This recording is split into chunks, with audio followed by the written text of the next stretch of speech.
Bismillahirrahmanirrahim. Assalamu alaikum students. My name is Abdurrahman and I'm teaching you biology. Students, in this session we are going to discuss about the female reproductive cycle. Board के point of view से बहुत important long question भी है और इसके अंदर short questions भी मौजूद हैं. इनकी डिटेल्स बोर्ड पे देखते हैं. जी students, it is about the female reproductive cycle. अब अगर हम इसको मेल रिप्रोडक्टिव सिस्टम के हवाले से कंपेयर करते हैं तो हमें पता चलता है कि वहाँ पे खाली स्पर्मेटोजेनेसिस हो जाना दैट इज़ इनफ और उसके बाद the males are ready to deliver their gametes. Alright, लेकिन फीमेल्स के अंदर इस तरह से नहीं चल रहा, बल्कि यहाँ पे हमें एक मंथली बेसिस पे पीरियोडिक साइकिल्स रिपीट होते हुए नजर आ रहे हैं, जिनको हम कहेंगे कि these are the reproductive cycles. Alright, इन रिप्रोडक्टिव साइकिल्स को हार्मोनली कंट्रोल किया जाता है, जिसके पीछे आपको पता है the masterminds are the hypothalamus and the pituitary. Alright students, तो इसको one by one important points को एक फ्लो के साथ लेके चलेंगे ताकि आपको याद करने में भी आसानी रह सके और आपको आसानी से समझ भी आ जाए. So the first thing that we are going to discuss is in females the egg production is a cyclic activity. एक तो ये कि cyclic activity है, इसी वजह से हम इसको reproductive cycle कह रहे हैं. हर महीने रिपीट होने वाली periodic activity है.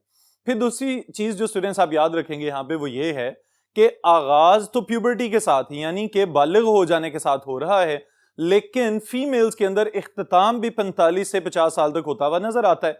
यानी फ्रॉम 45 to 50 ईयर्स तक जाके पता चलता है कि ओव्यूलेशन खत्म हो गई है, कंप्लीटली सीज डाउन कर दी गई है.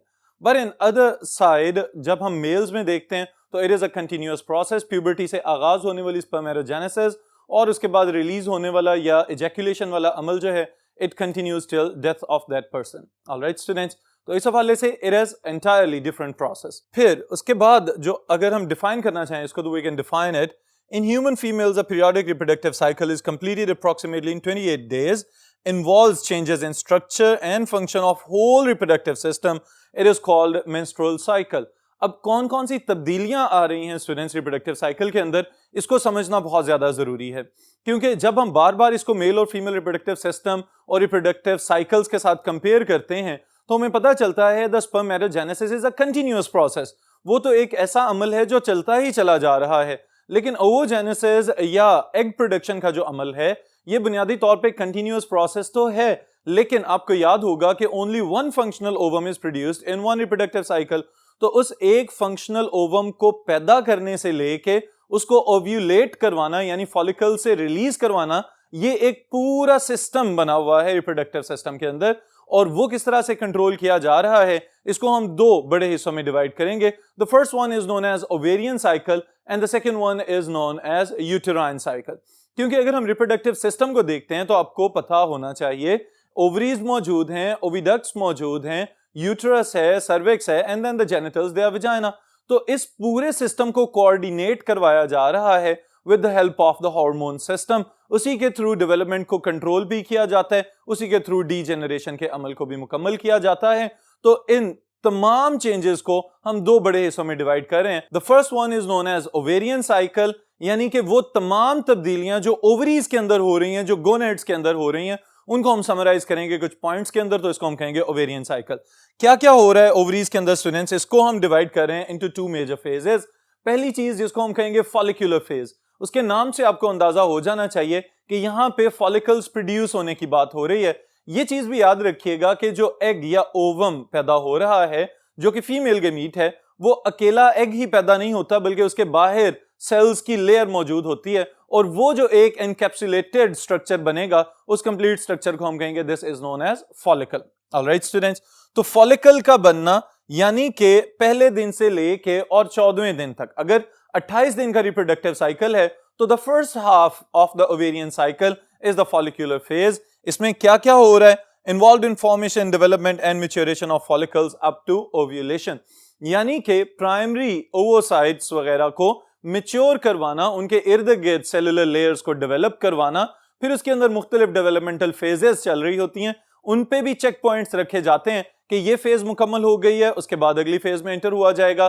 फिर एक लेयर पहले मौजूद होती है, फिर उसके बाद दो लेयर्स आ जाती हैं, फिर उसके बाद एक कैविटी डेवलप की जाती है. इन तमाम चेंजेस से होते हुए अल्टीमेटली जब इस पूरे कैप्सुलेटेड स्ट्रक्चर को हम देखते हैं तो हम कहते हैं दिस इज फॉलिकल.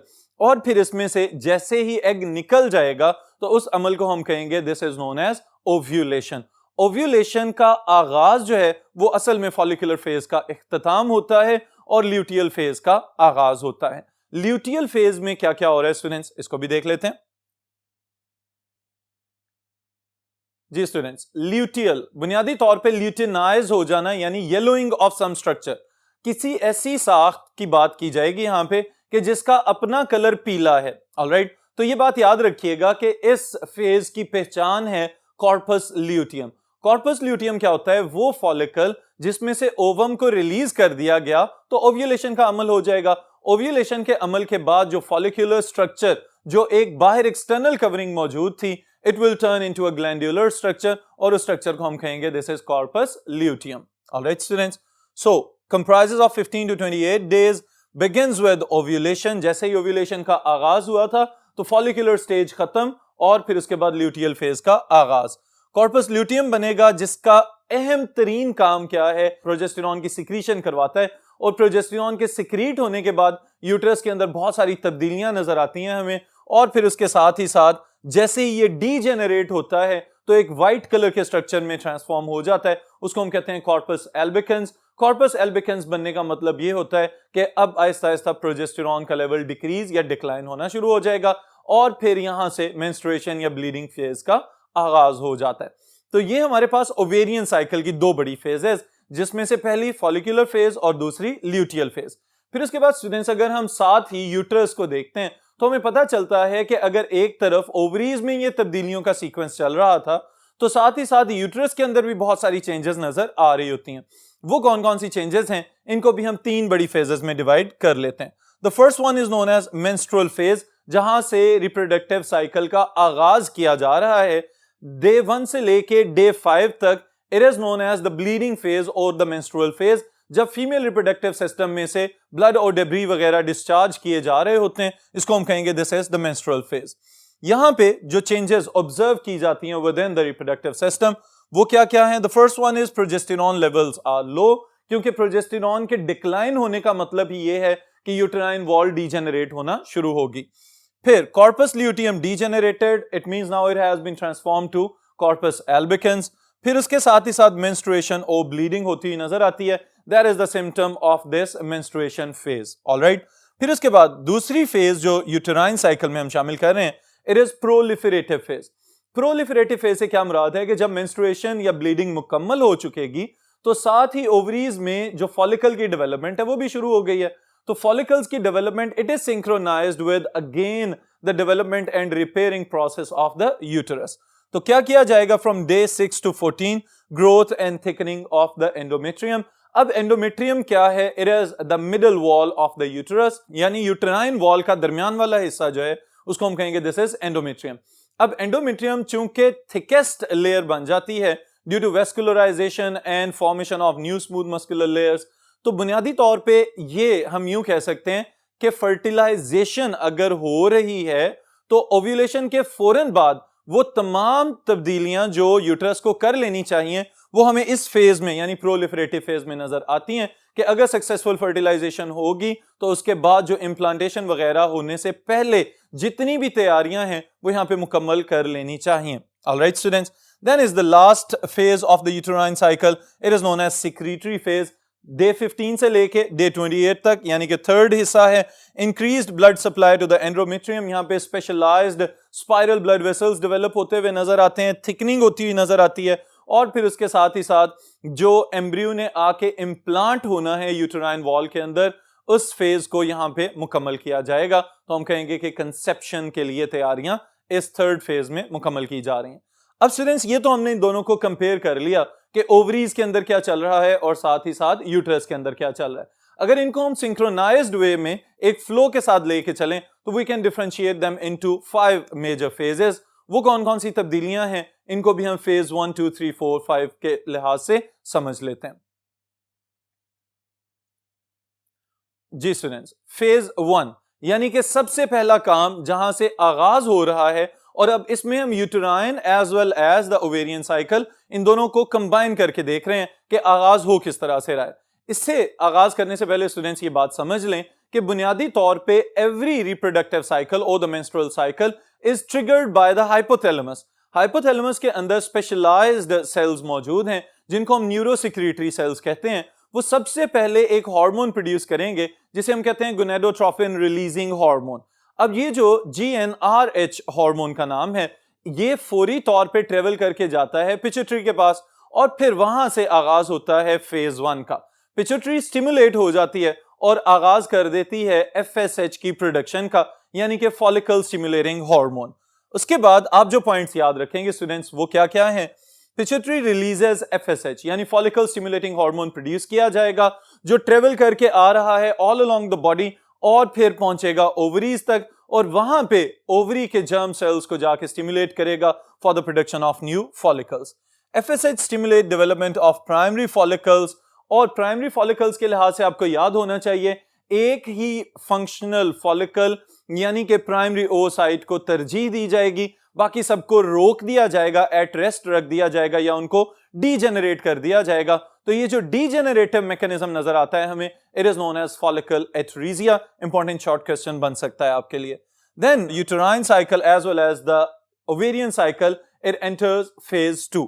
फेज 2 में क्या नजर आता है हमें? Ovary produces oestrogen under the stimulus of FSH, यानी कि FSH क्या कर रहा है यहाँ पे?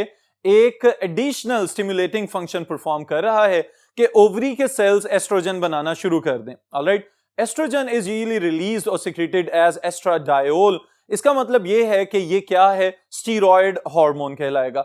अब जैसे ये हार्मोन पैदा होता है तो दो चेंजेस हमें नजर आती हैं स्टूडेंट्स। एक तो फौरी तौर पे FSH के लिहाज से ये इनहिबिटरी इफेक्ट देना शुरू हो जाता है, यानी कि पिट्यूटरी को मना कर देता है कि no more FSH is needed here, यानी कि FSH की पैदावार को कम करवा देगा।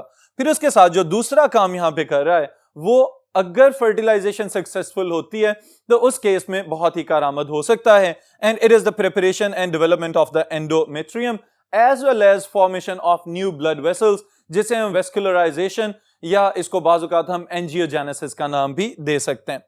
फिर उसके बाद स्टूडेंट्स फेज 3 में जब एंटर होता है रिप्रोडक्टिव साइकिल, तो उस सूरत में एक नया हार्मोन आपके सामने आ रहा है। It is known as LH यानी कि ल्यूटिनाइजिंग हार्मोन। ल्यूटिनाइजिंग हार्मोन के साथ आप रिलेट कर सकते हैं ल्यूटियल फेज को, यानी कि यहां पे कॉर्पस ल्यूटियम वगैरह का जिक्र जरूर होगा। LH is secreted by pituitary due to decrease of FSH। FSH को इनहिबिट करवाया किसने? एस्ट्रोजन ने। और फिर उसके नतीजे में फौरी तौर पे ल्यूटिनाइजिंग हार्मोन पैदा किया गया। ल्यूटिनाइजिंग हार्मोन पैदा होते ही luteinization of the follicle starts, यानी कि फॉलिकल क्या है? Outer covering of the primary और सेकेंडरी oocyte राइट नाउ। अब ये जो एग के इर्द गिर्द प्रोटेक्टिव कवरिंग है, ये येलोइश ह्यू या येलोइश अपीयरेंस देना शुरू करेगी, तो हम कहेंगे it has been luteinized. It is the function of luteinizing hormone. उसका मतलब क्या होता है कि अब फॉलिकल जो है वो अपनी मैच्योरिटी तक पहुंच चुका है, and now it is ready to release the ovum, and as soon as the ovum is release from the follicle, this process is known as ovulation. ये कहां पे मुकम्मल किया जा रहा है? In phase 3 of the reproductive cycle. Then students phase 4, ovulation मुकम्मल हो जाने के बाद इंपॉर्टेंट चीज आ रही है, the follicle cells transform to corpus luteum. और कॉर्पस ल्यूटियम एक ऐसा शेल था बुनियादी तौर पे ओवम का, जो अब ग्लैंड्यूलर रोल या ग्लैंड्यूलर फंक्शन प्ले करेगा। यहां पे क्या करना शुरू करेगा? फौरी तौर पे एक नया हार्मोन पैदा करेगा जिसका नाम है प्रोजेस्टेरॉन। जी स्टूडेंट्स, प्रोजेस्टेरॉन पैदा किया जाएगा फौरी तौर पे कॉर्पस ल्यूटियम से, और इसने क्या करना है? आके वो काम जो एस्ट्रोजन शुरू कर चुका हुआ था, यानी कि प्रोलिफरेशन ऑफ द एंडोमेट्रियम, उसको मजीद सपोर्ट करेगा और यूटेराइन वॉल्स को प्रिपेयर करेगा, वेस्कुलराइज करेगा फॉर कंसेप्शन। कि अगर सक्सेसफुल फर्टिलाइजेशन हो जाती है तो फौरी तौर पे जैसे ही वो जाइगोट एम्ब्रियो की फॉर्म में ट्रेवल करता हुआ नीचे यूट्रस की जानिब आएगा, तो uterus should be ready for conception. ये प्रोजेस्टेरॉन ने तैयारी करवा देनी है। फिर उसके बाद क्या होता है कि अगर in case no sperm has been received, कोई भी स्पर्म फर्टिलाइजेशन के लिए नहीं आ रहा, तो क्या किया जाएगा? If fertilization does not occur, Cl corpus luteum degenerates. Corpus luteum degenerate होकर कॉर्पस एल्बिकन्स में ट्रांसफॉर्म हो जाएगा। प्रोजेस्टेरॉन की मिकदार आहिस्ता आहिस्ता आहिस्ता कम होना शुरू हो जाएगी, और इसकी वजह से चूंकि इसने सपोर्ट किया हुआ था एंडोमेट्रियल वॉल को, तो एंडोमेट्रियम वॉल जो है वो आहिस्ता आहिस्ता डीजेनरेट होना शुरू होगी, और उसके जो ग्लैंडुलर टिश्यूज थे, जो म्यूकस प्रोड्यूसिंग सेल्स थे, वो सारे के सारे डैमेज होना शुरू होंगे, ब्लड सप्लाई को मिनिमाइज कर दिया जाएगा और अल्टीमेटली वही जो स्पाइरल ब्लड वेसल्स डेवलप हुए थे वो ब्लड की सप्लाई रोक देंगे टू द एंडोमेट्रियल वॉल और उसकी वजह से ये सारी यूटेराइन वॉल डेथ का शिकार होगी और ultimately with the outgoing red blood cells as well as the sloughed off uterine wall ये सारा कुछ बॉडी से डिस्चार्ज होना शुरू हो जाएगा। तो हम कहेंगे दिस इज द मेंस्ट्रुएशन और the menstrual period. Alright students, ये नाम दिए जाते हैं इसको। फिर ये वाली फेज यानी कि ब्लीडिंग फेज जो है it may continue from 3 to 7 days। फिर अल्टीमेटली थोड़ी देर के बाद the female body it will enter the next reproductive cycle. फिर वहीं से काम का आगाज कर दिया जाएगा। ओवरीज के अंदर पहले नंबर पे फॉलिक्यूलर फेज, फिर ल्यूटियल फेज, इसी तरह यूटरस के अंदर वो तमाम तब्दीलियां वकू पजीर होंगी and the whole new reproductive cycle will continue. Alright students, ये चलता चला जाएगा, लेकिन जैसे मैंने आगाज में बताया था कि बाज़ औक़ात ये भी देखा गया है कि फीमेल्स के अंदर आहिस्ता आहिस्ता आहिस्ता ओव्यूलेशन के अमल में डिक्लाइन होना शुरू हो जाता है। आहिस्ता आहिस्ता ओवा की प्रोडक्शन जो है वो कम से कम होती चली जाती है and on reaching 45 to 50 average की हम बात कर रहे हैं। Exceptional cases can be there कि बाज़ औक़ात 30s में भी मीनोपॉज होता हुआ नजर आता है, यानी नो मोर ओव्यूलेशन, नो मोर मेंस्ट्रुएशन, और बाज़ औक़ात 50s के बाद भी कंसेप्शन होती हुई नजर आई है। तो एक्सेप्शनल केसेस आ देयर, लेकिन जब हम एवरेज की बात करते हैं तो 45 से 50 साल तक फीमेल्स की बॉडी के अंदर ओव्यूलेशन के अमल को रोक दिया जाता है and this phase is known as menopause. Alright students, यहाँ पे एमसीक्यू स्टेटमेंट के हवाले से ये बात भी याद रखिएगा कि the first ever menstruation in the females is known as menarche. Alright, और इसी तरह जब एंड या कंप्लीट सीज डाउन होगा ओव्यूलेशन का या मुकम्मल तौर पे इसको मना किया जाएगा, रोक दिया जाएगा, तो हम इसको कहेंगे कि this is menopause. Alright students, फिर इसके साथ एक बहुत इंपॉर्टेंट चीज यहाँ पे ऐड की गई है, चूंकि सारे का सारा मैकेनिज्म स्ट्रक्चरल भी है, फिजियोलॉजिकल भी है, it is regulated by hormones और वो सारे हार्मोन्स जो है कंट्रोल किए जा रहे हैं दिमाग से। तो इस वजह से हम यहाँ पे ये कहेंगे कि अगर खुराक की जरूरियात ठीक तरीके से बॉडी की पूरी नहीं हो रही, मेल नरिशमेंट चल रही है, या उसके अलावा अगर एक कंटिन्यूअस स्ट्रेस या हाइपरटेंशन वाला फेज चल रहा है बॉडी के ऊपर, तो बॉडी स्ट्रेस में आ जाएगी और उसकी वजह से भी रिप्रोडक्टिव साइकिल जो हैं they can be disturb. Alright students, तो इस सेशन के लिए इतना ही, फिर इंशाल्लाह नेक्स्ट सेशन में नेक्स्ट टॉपिक के साथ मुलाकात होगी।